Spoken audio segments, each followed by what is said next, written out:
What's up, guys? Welcome back to the Team Solemn Circus live video. To the left side here, we have Heroes going up against Centurion on the right side.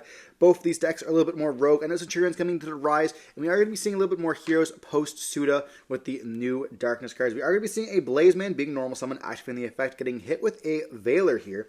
You know, not being able to search for polymerization, but we do have a Fusion Destiny. Going to be sending a Mali as well as a Denier to summon out the DPE. This card is still going to be crazy to this day. You know, we are going to be banishing the Mali to summon out another one. It is at 3 now, so we have lots of cards that we can kind of do. And then we have the Denier to bring it back out, essentially making the Mali at 4. We can then link those away up into, or we can just tribute off right for a Plasma right away. Activate Mali to go for another Mali. And then we can Monster Reborn here, bring out. Now we can't bring out the Blaze Man because we are locked in the Dark Warriors. We go up, we can just add the other one out, doesn't really matter, and go up into the Cross Crusader here. Cross Crusader is going to bring out and then destroy, and we are going to be able to search for a Liquid Soldier here. And I mean, we do have Plasma, so like we are pretty chill here. We're going to pass turn on that, and then we have a one-sided skill drain right now, which is going to be pretty nutty. We're going to see the Centurion players admit defeat. Now, at this point, the hero player doesn't know what the opponent is playing, so definitely a smart move, you know, when you want to kind of show off. And I mean, what are you going to do against a one-sided skill drain? There's not much you can do, so admitting defeat there, definitely a better play. You don't need to reveal your deck. There's no exact reason to, which is quite nice. But we are going to be seeing now Heroes going to be having to force the blind second here, going up against the deck. They have no idea what they actually do. And if they don't even know what Centurion does, it's going to be an uphill battle as well, even after they figure out what their opponent's going to be kind of doing here. So definitely a smart move by the Centurion player. And it doesn't even look like the hero player is choosing to side. I mean, you do want to design your main deck to kind of be the best deck that it can be when you're going up against random stuff, or I guess the most likely cards that you're going to be seeing in the format. But a lot of times you are going to be like able to take out some of those cards you see, like for example, you're playing Call of the Grave. You don't need to play that going second. Some people do opt to play it going second in some builds. I know that a lot of times I'll do it if I know my opponent's playing heavy hand traps, or if their cards kind of interrupt and then go to the graveyard during my turn. Like if I was playing against Memento, I would do that, but you know, you can take that out, of course, for some like multi-army cards as well. We're already diving into game 2 with Centurion. Going to start off with a stand-up Centurion, discarding another copy of itself. And we have an Ash in the hand here. So we might be seeing that maybe on one of the True Days here, which we are going to see being placed in Spell and Trap cards. We're going to activate the effect, summoning itself out. And then it's going to get Ashed. We are going to then activate the Engraver, searching for the Track. Track's going to activate, searching for a Lurie. Discarding the Lurie, summoning itself out. And we now have the Fiendsmith combo. We're going to be seeing that go up into the Requiem. Requiem could bring out either the Lacrima or an Engraver. Mostly going to be the Lacrima because we want to be able to summon out another, or just have the Engravers in the graveyard. Always quite nice. We are going to see the Lacrima here. Lacrima is going to be sending the Engraver. And what's also really cool about this is that it is a level 4, so we can use the Synchro Summon as well. And we do have the Fiendsmith Paradise. I forget to mention that all the time. I know it's not very normal. But this is going to be, they are playing the Paradise as well as the Big Angus Link 3 here. Now we are going to use the Lacrima as a non-tuner to go up into the new Primera, which then search for the Oath, and we have more access to our Centurion line. We're going to go Oath now, which can place the Trudea or Primera. I can infuse the Fire one here into the Spell and Trap card zone. And then we're going to activate the effect, summoning itself out. We then get to activate the effect to put it back into the Spell and Trap card zone and place one from the deck. We're placing the Atri because it gives us an additional draw here, which is going to be quite nice. We love to draw cards in this game. So we're going to see it summon itself out, activating the effect of drawing. And we still have the Engraver to put back as well. We're going to be going up into now maybe the... Could we see perhaps a Legacia for an additional draw? We're going to go for the Legacia for the additional draw, now going +2 off this. Quite nice. You know, once you're drawing those certain cards, you're going to be seeing a lot of those side deck cards that you are going to be seeing. Like, you know, not only you have your 5 cards and you start going through stuff, but you see these cards like Deck Lockdown here, which you're going to be able to activate and just kind of be kind of crazy with 2 additional sets. Not even having to access the Fiendsmith cards, but the Fiendsmith cards kind of like do pile through your deck. You know, we did get rid of 4 cards there, kind of letting us draw 2, going to be a little bit more precise to what we want to draw. Now, we do have the Spell and Trap Zone all fully loaded, as well as the stand-up Centurion kind of protecting us here. But we are going to activate the Ferris, sending the Mally to the graveyard. Now, this is going to be quite nice, because we are going to be able to send the Mally to get the Mally onto the field. But we cannot actually get anything there, because we do have the deck lockdown here. So, like Molcharmy Fool Roast, unfortunately, deck lockdown is the exact opposite. So that's how good the deck lockdown kind of is, for anyone who's kind of wondering. Definitely shits on heroes quite a bit. So, unfortunately, Increase can't even summon itself out, because it can't summon out the Vion from the deck. We do have the Vion we can normal summon, though, which can then activate the effect, allowing us to dump our deck. And we do opt to send the Neos to the graveyard here. We can also still search for a Polymerization. We are going to go for the Atri to summon itself out. And then Atri effect, as well as the Trudea. We draw a card now, and then we can stand up Synchro Summon out.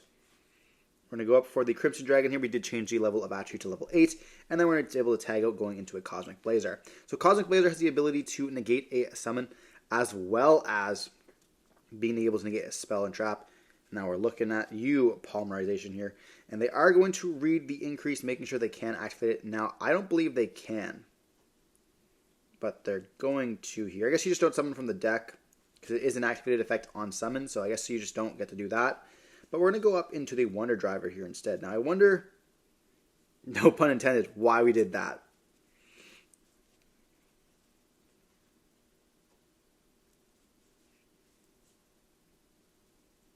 We're now going to activate a Polymerization here,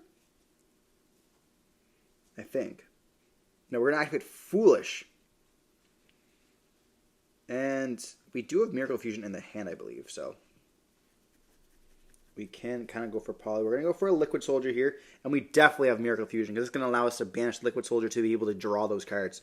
So Miracle Fusion is going to get hit with Cosmic Blazer here. Make it so that we just not get to summon out anything else. And now we're down to no cards? Yeah, we're down to nothing here. So Centurion is going to be winning this game for sure. We're going to be seeing Geisha being protect the Atri, and then they're going to get additional draw as well. They're still in their deck lockdown, and we have a 4,000 beater in the form of the Cosmic. And then we're going to go for the Requiem put back, or Lacrima put back, summon with the Requiem here. Requiem, they can bring out another Engraver or a Lacrima. And yeah, we essentially just have the game.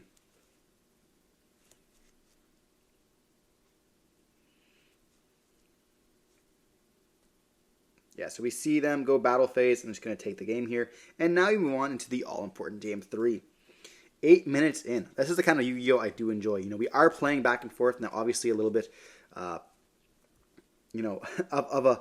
you are playing, and then we do have, like, one big negate, which is going to be, like, Miracle Fusion. And I don't love the fact that we have, like, these floodgates, like deck lockdown in the format, or Plasma. But at the same time, Hero something with Plasma, with DPE, that's not, like, it's the most broken thing. Like, you can still break that board, which is quite nice compared to like Snake Eyes boards, which are like 17 layers of interruption, 10 disruptions, whatever you want. Even Fire King, like the decks are sick, but we just have to tone it down a bit, maybe with like some like less impulses and stuff like that.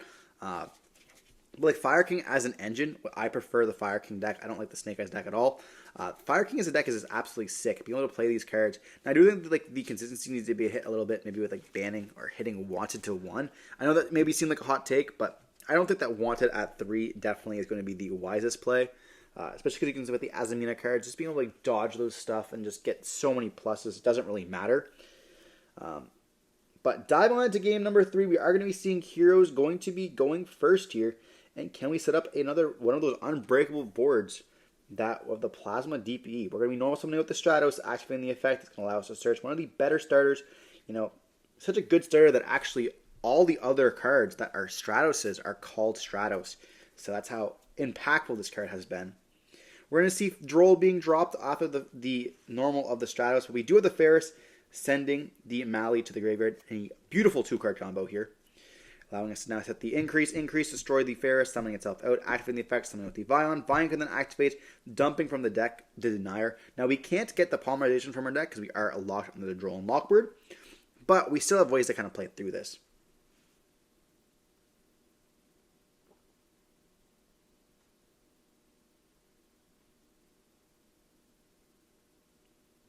We're going to set one, then go up into Cross Crusader. Cross Crusader can then bring back out the Mali.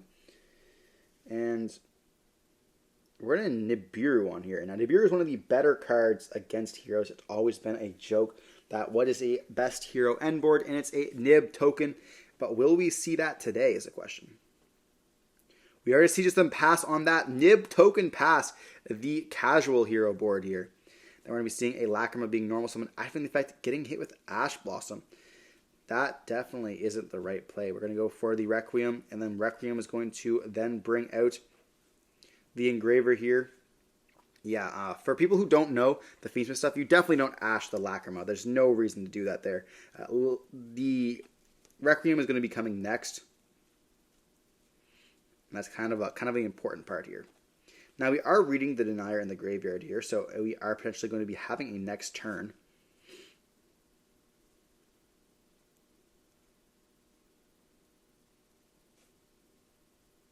And we do have Mali and Denier in the grave, so we are going to be able to do quite a bit there.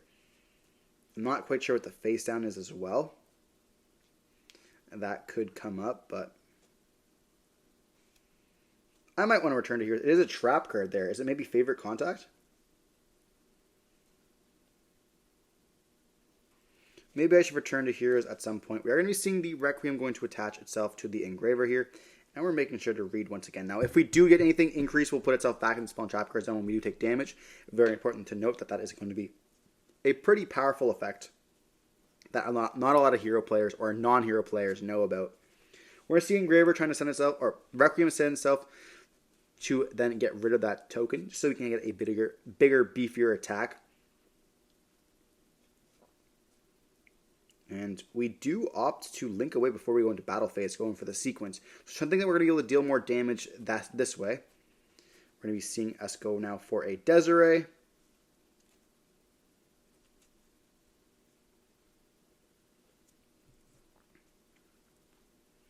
And do we have something maybe to link away for an SP as well? We do have a Nib of our own here. Okay. What's the strongest Centurion end board? A Nib token. I like it. We exchange the Nibs. We're going to be seeing Desiree going to be sending, and we do flip up D-Barrier, calling Fusion. They did send the D-Barrier to the graveyard there, wondering what's going to happen. But now we're going to read the Denier once again. I mean, we still have Mali and Denier. We are going to be gaming next turn. They're going to pass turn on this, but we still have 3 cards in the hand from the Centurion player here. We're going to then draw for turn. And we're going to be banishing a Mali right off the bat for another Mali here. Mali's at 4, baby. Then we're going to be seeing the Denier summon itself out. Then we're going to be putting the Mali back into the deck. We then get to go up into the Cross Crusader. Now this card deserves a holo printing. Maybe an OTS holo. We're going to be seeing us go for the Denier. Activating the effect, it is going to get Ash there. Make it so that we do not get to search our deck for any hero monster. Understandably. But we're going to be sending it to the graveyard for an increase. Or for the Ferris. We're going to tribute it off for a Ferris here, I should say. And then Ferris will be able to activate the effect, placing the increase into the spell and trap card zone. Then increase is going to be destroying the Ferris, summon itself out. Activating the increase effect, allowing us to summon out the Vion. And now we get to search for Polymerization once again, which is going to be quite nice. And we dump from the deck as well. If we're dumping a Shadow Mist can then let us add. And what do we choose to add here? Maybe the Neos? Okay. Then we're going to be banishing one of the Ferrises or the Vion. Doesn't necessarily matter at all in this case. To search for Polymerization. And that beautiful alt art, which is the hero art, by the way. If you guys have not seen this card, I definitely recommend you guys pick it up from the Rarity Collection 3. It looks absolutely gorgeous. But we have another Nib. It is a Nib fest over here. Dropping the Nibs. What is going on? We still have another Mali to banish to summon itself out. I can't believe we're just seeing the exchange of Nibs the deck. And then we're going to activate Polymerization here. And we can use the Mali as well as the Neos to go up into a DPE. Or a Sunrise. Okay. Sunrise will then search for the Miracle Fusion, banishing the Mali. Once again, to search for another Mali, or summon another Mali. We then link away for a hero the Wonder Driver. We have the Miracle Fusion to summon out either Wake Up Your Elemental Hero or the other one there. We can then reset the polymerization off of that E-Hero. But we still have Liquid Soldier in the graveyard as well. Going to be able to draw the card. We go for Infernal Rage, and this is going to be able to activate the effect of Infernal Rage of the Liquid Soldier as well as the Wonder Driver. Letting us search for the trap.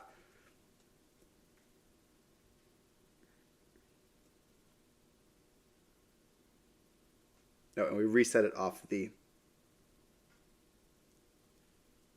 We do chain Ghost over to this.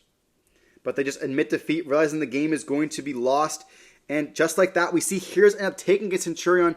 The battle of the Nibs is finally over. We did see lots of hand traps in the Centurion hand. Definitely not going to be the greatest hand that we did see from them. But still, very, very crazy. Nib went hard there. We saw 3 Nibs being dropped turn after turn after turn. But Heroes were still able to take over the victory with Mali being back to 3. Regardless, hope you're watching the video. Don't forget to like, comment, subscribe, see more content like this. Don't forget to stay safe. Peace.